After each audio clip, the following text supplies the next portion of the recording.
Hey guys, welcome to the Curt Schilling Baseball Show. This is episode/inning number 8, and I'm Curt Schilling, and he's Bill Graff. What's up, Bill? How are you, Curt? The magic number is 8. We're 8 days to opening day, and I can't wait. Yeah, I think a lot of people feel that way. Maybe not so much in New York or Houston today, but 8 days, and the WBC is headed to its championship game here pretty quickly. USA scored 2 touchdowns last night, and for what you, by the way, guys, we tape this show a day before it airs. It'll air later tonight for Tuesday. So anytime something might happen on a Monday or Thursday that has happened before the show airs on Tuesday or Friday, it's not because we didn't know or we weren't paying attention. It's because it hasn't happened yet. And if it's a big enough deal, we'll be talking about it on the following show anyway. So just wanted to let you guys know that. So the USA, Trey Turner, after his grand slam against Venezuela, which I got to tell you, watching that pitcher for Venezuela, karma is a bitch. The guy that came into relief for Venezuela struck out, I think, Tucker to end the 8th inning and was doing all kinds of stupid stuff. And the game wasn't over yet. And lo and behold, Trey Turner takes him deep for a granny to win the game in the 8th, I think, in the bottom of the 8th. But it is the USA versus who are they going to see? They're going to say the winner of Mexico and Japan. And who do you think that's going to be? Well, I saw the odds today, and it's minus 500 to bet on Japan. Right. And because that 21-year-old kid who throws 102. That's why that 21-year-old that throwing for Japan is why the odds are minus 500. Kid threw, what was it? 17 consecutive perfect innings last year. He's something. He might be the best pitcher in the world, not in the big leagues. And I did read that he wants to come here at some point in his career. Right. I saw that commentary around it. He's 21 years old. I can't even imagine what the posting fee would be for a guy like that.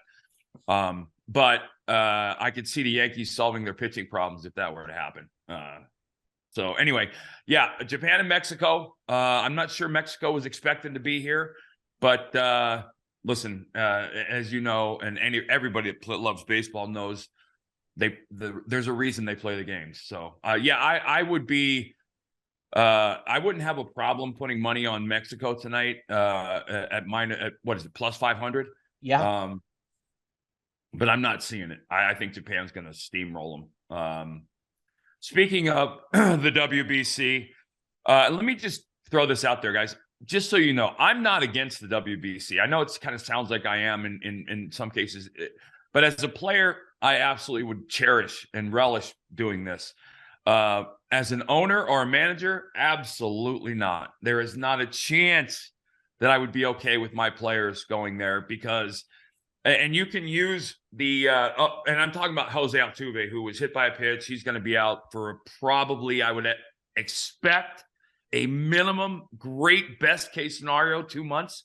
Probably more likely, and a lot of it depends on the place and the level of the fracture in his thumb. But the fact of the matter is he got hurt in the WBC, and people say, well, it could have happened in spring training. It could, but it didn't. It didn't happen in spring training. It happened in a game that he was playing otherwise. And again, I love what it's doing for baseball. I love the games, but as an owner, I don't think anybody in the Houston camp is feeling good about the fact that the USA team is in the championship game. I don't think they care. What they care about is that their spark plug, their leader, they're one of the best players in the game, is out. And that's a huge, huge blow. On a side note, and I honestly hope he's not watching this because I don't want him to think about it if he isn't. Daniel Bard, who I don't know if everybody knows, but Daniel Bard went through a phase. He was drafted very highly by the Red Sox, very hard thrower, future closer kind of guy. And he came down with and I'm dating myself, Bill. I call it Steve Sachs disease. Steve Blass, too, in the 70s with the Pirates. He basically lost the ability to throw the ball. And he was, if you guys remember, Rick Ankiel, Chuck Knobloch had it at second base. I know Mackie Sasser had the yips. as a player, terrifying things to watch because it's nothing physical 9 times out of 10. And Daniel Bard hit Altuve through 2 wild pitches in the inning. And I really hope that we're not seeing a regression in his case, because him coming back was such an amazingly good story. What are the Astros going to do? They got Dubon and Hensley.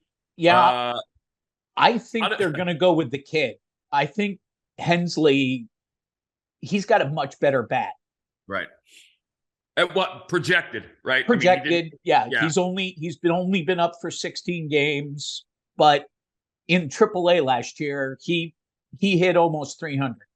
Yeah, his slash line in AAA last year in over 100 games was 298, 420 on base percentage, 498 slugging, which is that's over 900 OPS for a second baseman, which is Altuve like. Yeah, no, I can see that as long as the offense can make it up around him. Yeah, that's going to be kind of an interesting thing. I just hope Altuve gets back quicker, but that's a bad one. I got to tell you, man, if I'm Steve Cohen, I'm hoping that my guys have done the right thing with insurance, because my players are going down like flies. Brandon Nimmo was the latest guy to get hurt, sliding into second base. I think it was to break up a double play. It was. He has a low-grade sprain knee and ankle. And listen, I'm not a doctor. I didn't sleep in a Holiday Inn last night, but I do have some insight into sports injuries. And the one thing I wanted to mention, anytime you hear the word sprain, it sounds very easy. Sprain, oh gosh, he just has a sprain. But to make it clear, for the most part, a sprain involves damage to a ligament or a tendon or something like that. There's tear. There is a tear. A sprain is a tear. And he has a low-grade sprained knee and ankle, which means he had damage in both places. Obviously not, hopefully, significant. Listed week to week, which isn't everybody week to week. But that is now Diaz, Quintana, and Nimmo with reliever Sam Coonrod, who suffered a lat strain last week, and those are usually 3-4 month things at a minimum. The Mets are going to be tested early on from a depth perspective, and that's well, if you got $350 million payroll, you better have some depth anyway. So, yeah, I got to tell you, you've heard me talk about it. Freddie Freeman went home from the WBC, but he's playing again already. Is the WBC worth it? And I think that's all. Isn't that? And I'll ask you, Bill. Is the WBC worth it? Is all about perspective. What, as an owner, no. As a guy in the Major League Baseball front office, absolutely. As a player, sure. I guess as a fan, Bill, is it worth it? Well, I think if you're a Met fan, no, it's not. All right, so hold on. What's your favorite team? Bill, who do you root for? What's your favorite team? I'm a Met fan. My first game, Curt, was 1969, and my dad wanted me to see Willie Mays play center field. Okay. So you're perfect then. Has this WBC been worth it to you as a baseball / Met fan? Yes. Okay. And that's the perspective. I don't have that perspective, right? I can never look at it objectively. I'm always taking the perspective and point of view as a coach, a player, or someone in front office. And to me, I don't see any. And again, I love growing the game. I don't know from a revenue perspective how much money is being generated. I know it's not probably at home as much as it might be abroad. I don't know how is it really spreading the word of the game, the gospel of the game? I don't know. I tend to think that people watching the WBC for the most part are hardcore baseball fans anyway, because all the teams in it, for the most part, that their countries have a significantly, most of them, not all of them, obviously, Czech Republic and whatnot, but the Dominican and a lot of the Caribbean islands, baseball's life there. True. This true. But I also understand, excuse me, you saw the Dominican when Venezuela beat them. It's a big deal. And you heard, I mean, I think, who was it? Was it Trey Turner that said it was that Grand Slam was the biggest hit of his life? Yes. Yeah. So Yeah. I'm clearly in the minority from that perspective as a player. And I'm sure as a player, I would have loved to play in it. But I just, as a team. And I do think you hear all of the players saying how much they like playing in it as well. Yeah. Whether it's because of their love of the country and representing the country. But Adam Wainwright was asked after the game, what do you like about this? He goes, I love these guys. I love being around this team. Yeah. And listen, there's no bigger patriot than me. I've been in love with my country since the day I was born, and all the things that my country stands for. And I'm sure putting that USA on would be life-changing. And, you know, I never played in the Olympics. I always wanted to. I just missed it. And, you know, I went to Japan to represent the USA. I understand the pride thing.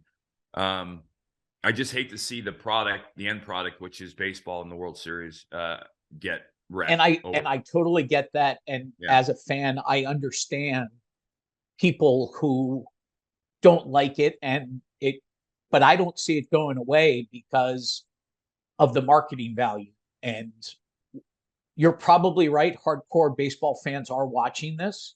Yeah. But it's also things on social media like Mike Trout and Ken Griffey Jr. in a batting cage together comparing swings. Yeah.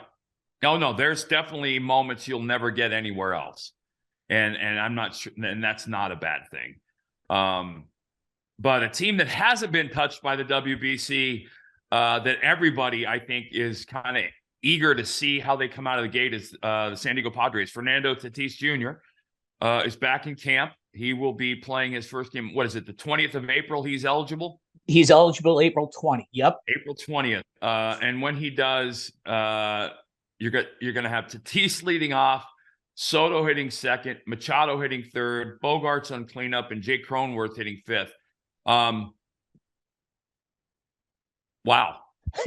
Yeah. The NL West. Holy crap. Those, I got to tell you, man, the Dodger Padre matchups are going to be fun.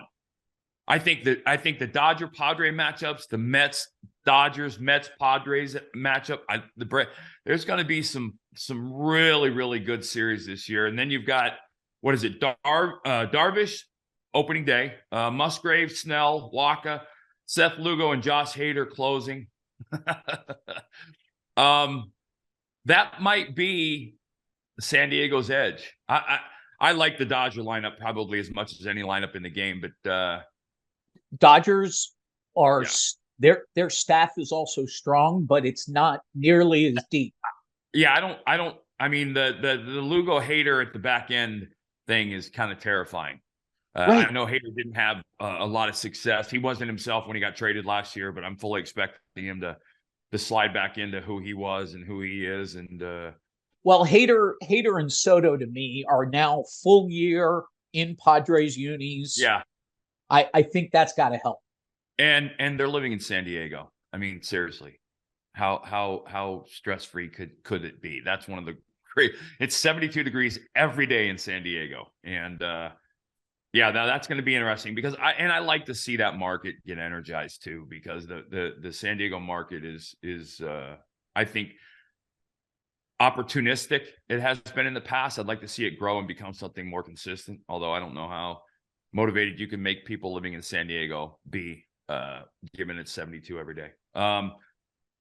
So let's talk about pitching a little bit.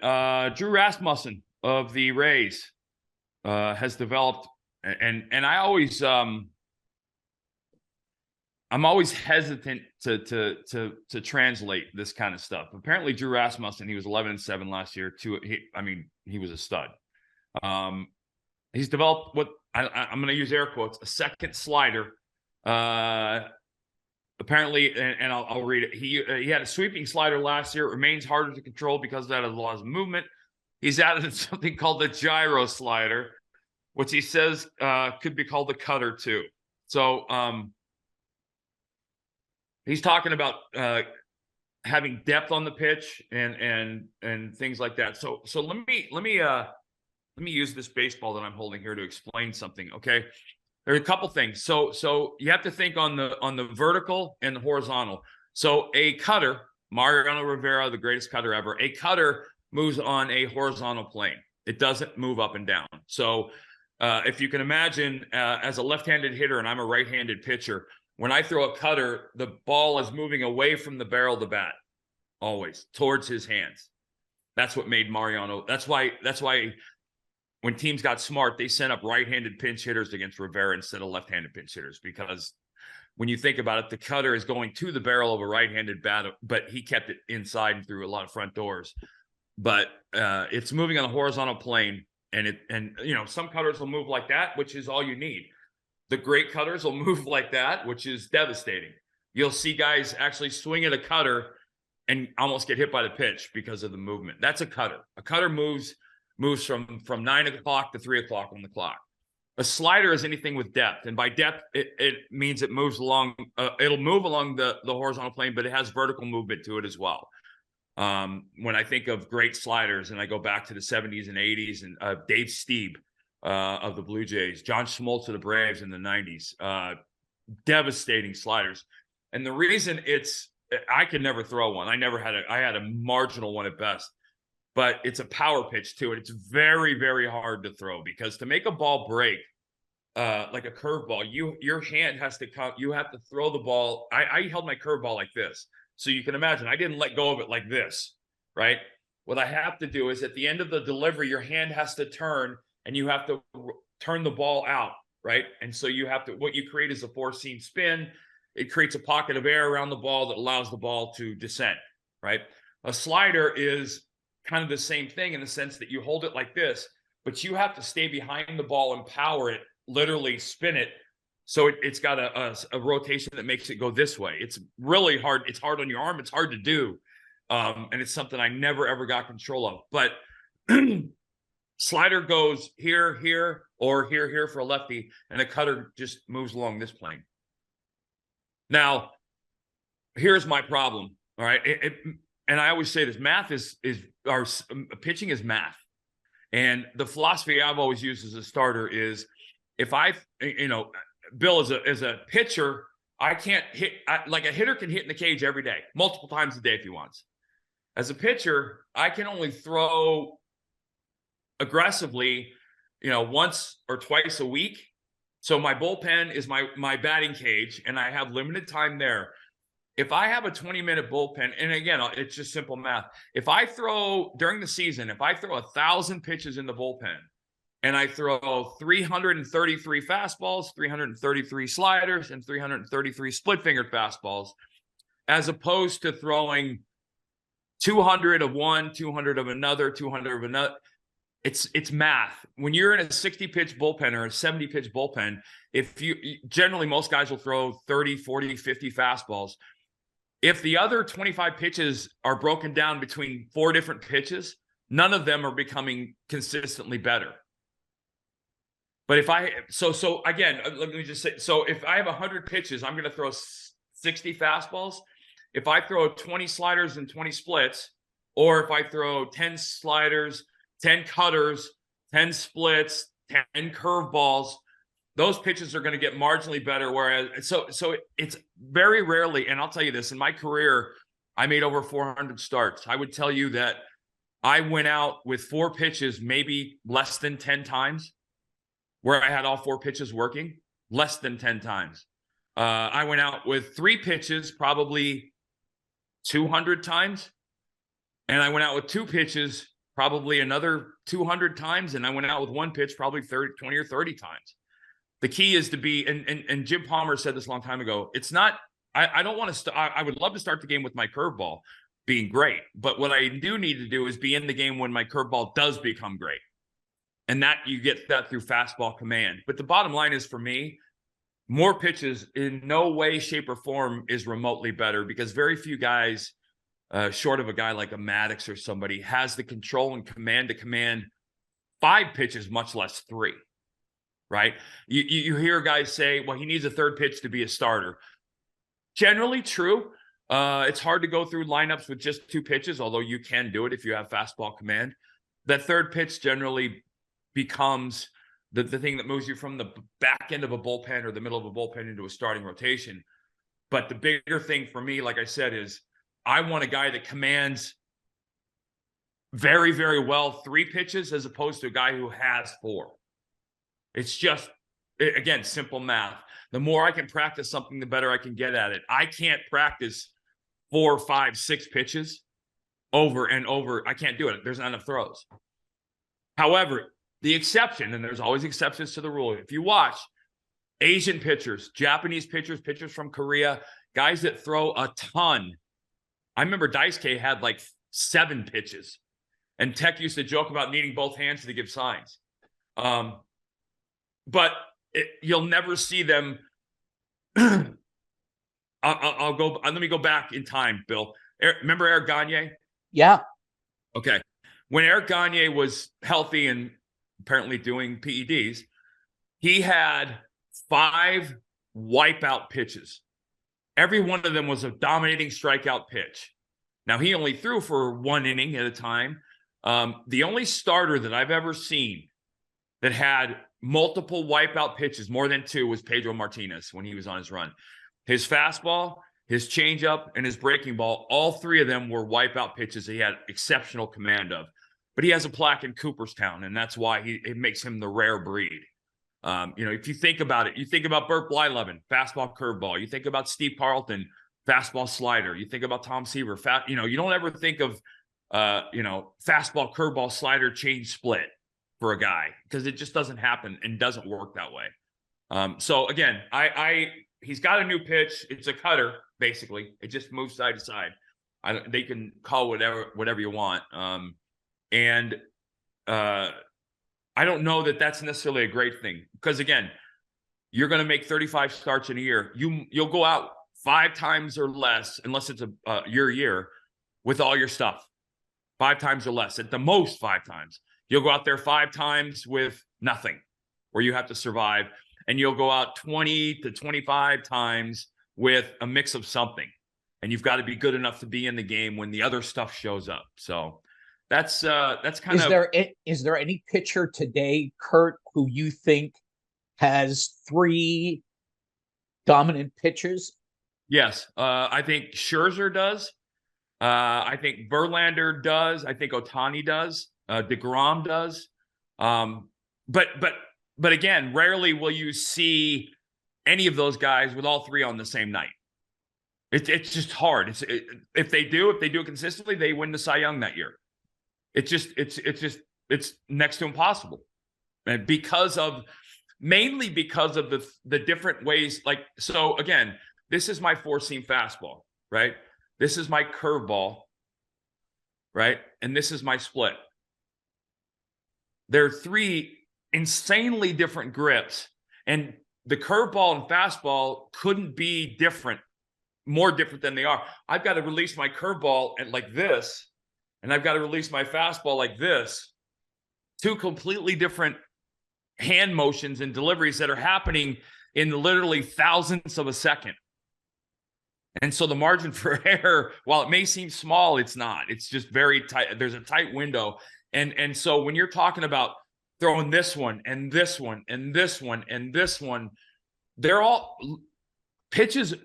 Even the fastball, it's our feel. If I can never throw a changeup, but there were days where it felt great in my hand, and I felt like but I never used it in a game. Same thing with my split. Some days my split would feel, oh my gosh, that feels perfect, and there are other days that this thing felt like a grapefruit. And then you have those days. It's just different days. And contrary to popular belief, all baseballs aren't the same size. And when you put a good ball in your hand as a pitcher, some seams are higher, some seams are lower. I might throw a breaking ball because I got a ball with high seams, as opposed to maybe the fastball I was thinking about, because I know with this ball I can actually get something done. So that's the thing. When you hear guys adding pitches and subtracting pitches, if they're adding a 5th pitch, then that's not necessarily anything you're ever going to notice, or nobody will actually care. You probably won't ever see it. So, ready for some questions from the fans? I am ready. All right. First one up is Sum and Substance, who, by the way, is one of the guys who submits a couple questions, and we really appreciate it.